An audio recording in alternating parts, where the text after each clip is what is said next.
अखोई मयोल हाइबसे मयोल द सुंगलाक लाक्तबा मयोल हाइजे करीनो हाइबा ममिंग भाव ताजदबा मणिपुर की यूथ मयाम से सिगी याउरी हाइना खनगदौने मणिपुर द लेबे यूथ खुदिंग मक्तो मयोल की वाखलोन से पीरगा चटमिनदोइनेबा मयोल की वाखलोन ना सामद साम सुमनी हाइबसु कैसु लेते नोई रिपोर्ट थमकांदा नोइना मॉडल विलेज मंगा सेमबा है खोंयाम द हौरे अतई दी अखोई मखा चथद्री अमदी डिक्लेयर तौरे है हाइदी मयाई काब चिंजाक चादबा मॉडल विलेज अमा कक्चिंग असोमद लैरे हाइबदो अदुना सुंब तारगदी आई मयोल की मियोई सिंबु यामना थागचरी है मरमदी कैनोदा मयाई काबसे अमा नत्रगा अमा चादब मीजे थेंगनरक्त्रे हजिक मणिपुरदा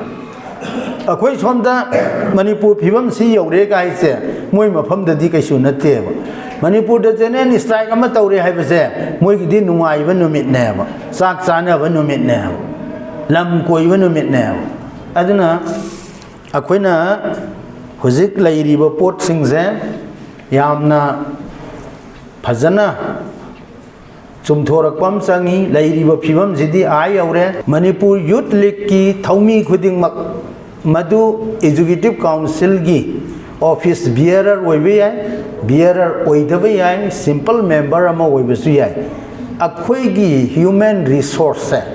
यामना हेंगत हनब होनब चंगे अखोइना लैरी से 1.4 बिलियन पॉपुलेशन लेबा इंडिया हाइबा कंट्री दुगी पार्ट मचाम खकनेबा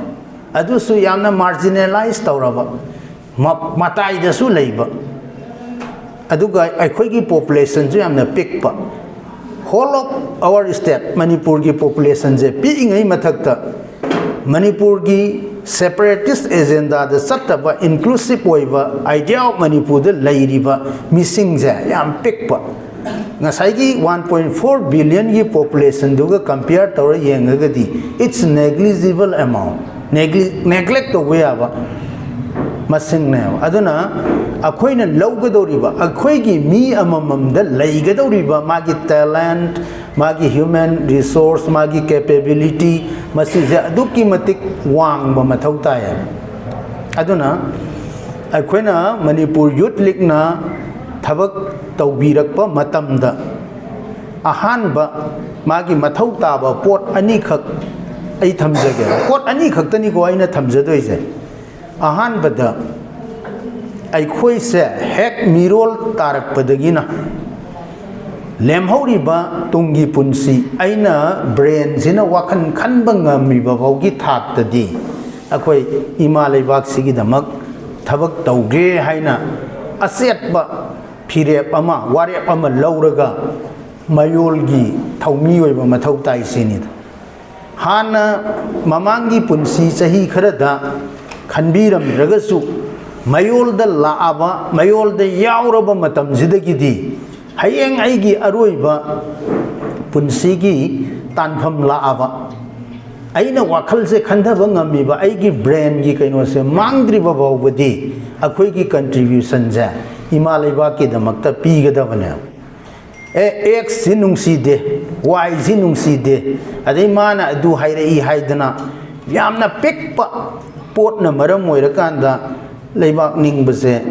तोकपा यारोय लेबाक निंगबा हाइबा पोटसिदी खोइगी वाखल जिना मांगद्रिबा बावबा चथगदबा प्रोसेस अमने अदगी अमना ह्यूमन रिसोर्स से हम चौखलहनजी हाइरगदी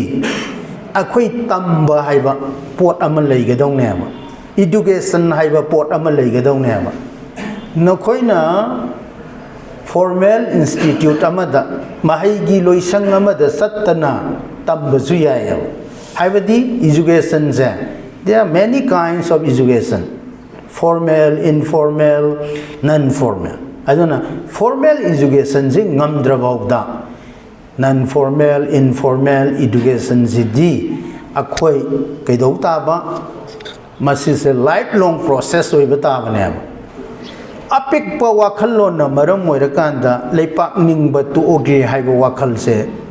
ꯈꯟꯒꯅꯣꯕ ꯑꯗꯨꯒ ꯂꯩꯄꯥꯛ ꯅꯤꯡꯕ ꯍꯥꯏꯕꯁꯦ ꯂꯩꯄꯥꯛꯄꯨ ꯅꯨꯡꯁꯤꯕ ꯃꯤꯌꯥꯝꯕꯨ ꯅꯨꯡꯁꯤꯕ ꯍꯥꯏꯕꯁꯦ ꯑꯩꯈꯣꯏ ꯆꯠꯂꯤꯕ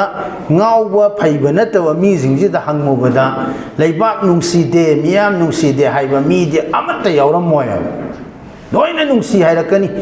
इमा लेबाकीदमक्ता सिगेजु हैरकनी अदुबु करम्ब मवोंगदा अखोइना इमा लेबाकपु नुंगसिरी करम्ब मवोंगदा अखोइना मियामबु नुंगसिरी हाइबसे अखोइना तौथोरइबा थबक्तु येंगगदि तानिंग तमांग वनबा याम याउरी